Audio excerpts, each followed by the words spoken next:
sahabat-sahabat ahbab Rasul dimanapun berada,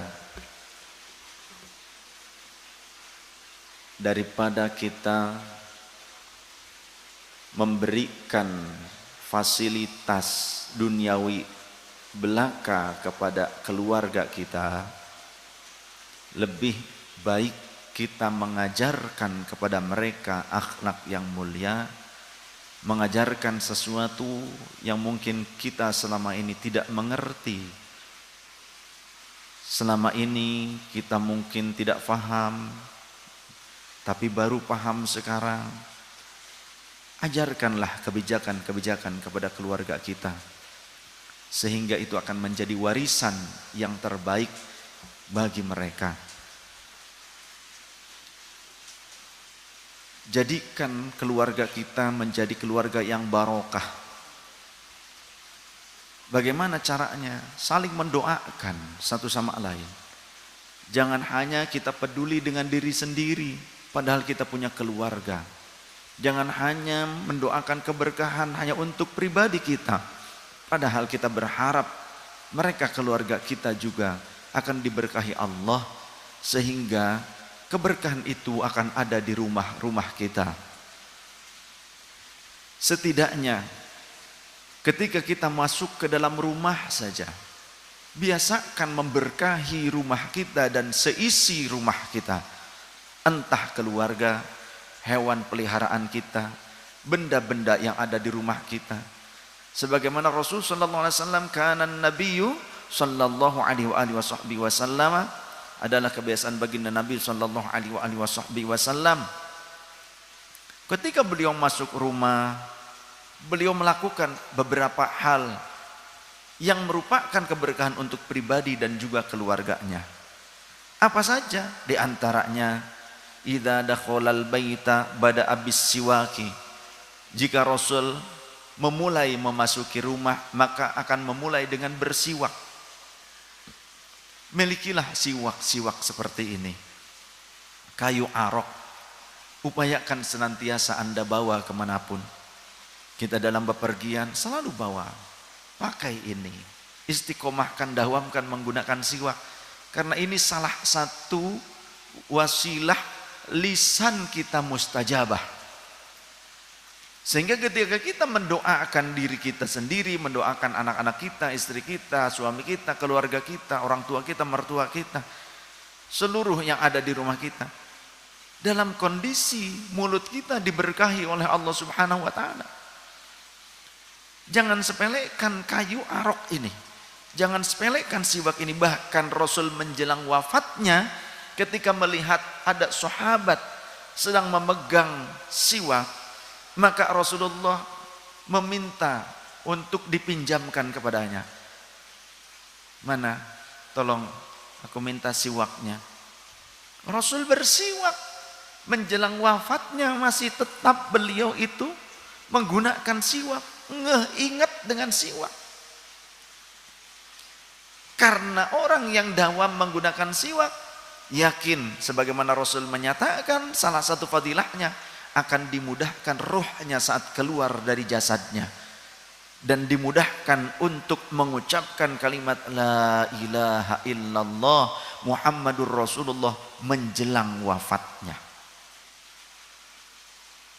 Jika taubat ada batasnya, pada saat kapan? Malam yugharghir, selama belum sampai nyawa di kerongkongan. Jika nyawa sudah sampai kerongkongan, maka pintu taubat telah tertutup. Tapi kalimat la ilaha illallah Muhammadur Rasulullah, walau saat nyawa sudah sampai kerongkongan, kita mengucapkan la ilaha illallah Muhammadur Rasulullah, maka tidak akan ditolak oleh Allah. Siapa yang mengucapkan la ilaha illallah di akhir hayatnya, menjelang ajalnya, maka dakhalal jannah. Ada kepastian orang ini akan masuk surga. Walau mungkin nanti akan diperhitungkan beberapa hak adami pada saat di akhirat kelak, tapi orang ini sudah mendapatkan jaminan kelak akan masuk surga, walaupun di laundry terlebih dahulu. Syukur-syukur diampuni seluruh dosanya oleh Allah. Ya. Tapi ada jaminan orang itu akan dakhalal jannah, masuk ke dalam surganya Allah. Walau jika ternyata dia memiliki hutang kepada orang lain, bahkan orang yang mati syahid, dia itu kan bisa masuk ke dalam surga tanpa hisab, tapi jika punya utang, maka ditunda dulu. Diambil kebaikannya untuk orang-orang yang diutangi, atau keburukan orang lain ditimpakan kepadanya. Bisa seperti itu yang akan terjadi. Maka berhati-hatilah, ya. Mudah-mudahan Allah memudahkan kita untuk bisa melunasi hutang-hutang kita, dan Allah akan melunasinya. Amin ya rabbal alamin. Dengan berkah Sayyidina Muhammad sallallahu alaihi wasallam, dengan niat tulus kita yang ingin memenuhi hak-hak kita sekalian. Juga ada dosa kepada sesama, hakul adami. Ketika kita memiliki hutang apa? Bukan hutang uang, bukan hutang apa, tapi hak orang lain. Kita mencaci maki orang, memfitnah orang lain, menzalimi orang lain. Ini merupakan hutang yang akan dimintai pertanggungjawaban, yang kelak akan dihisab dan akan ditimbang itu semua dengan adil.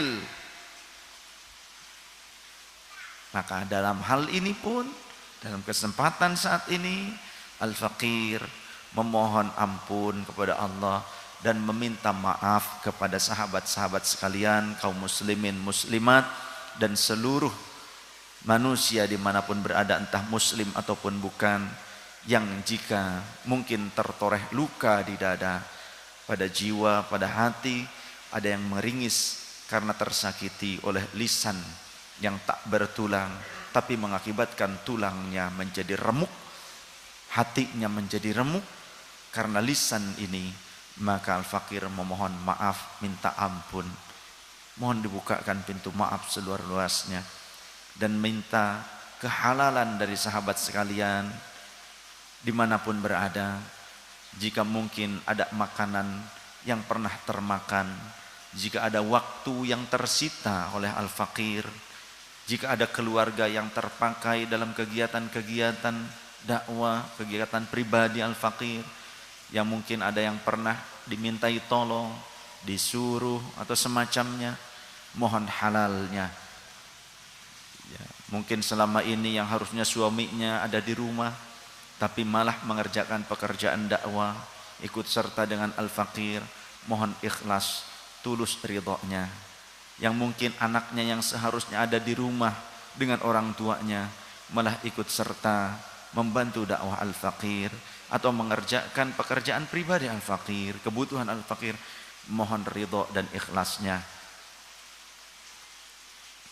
Siapapun mungkin yang ada istrinya malah memasakkan untuk al-faqir bersama keluarga, sedangkan mungkin suaminya atau keluarganya saat itu ada di rumah, sedangkan istrinya di sini khidmat mungkin, ya, memasakkan masakan untuk jamaah pengajian.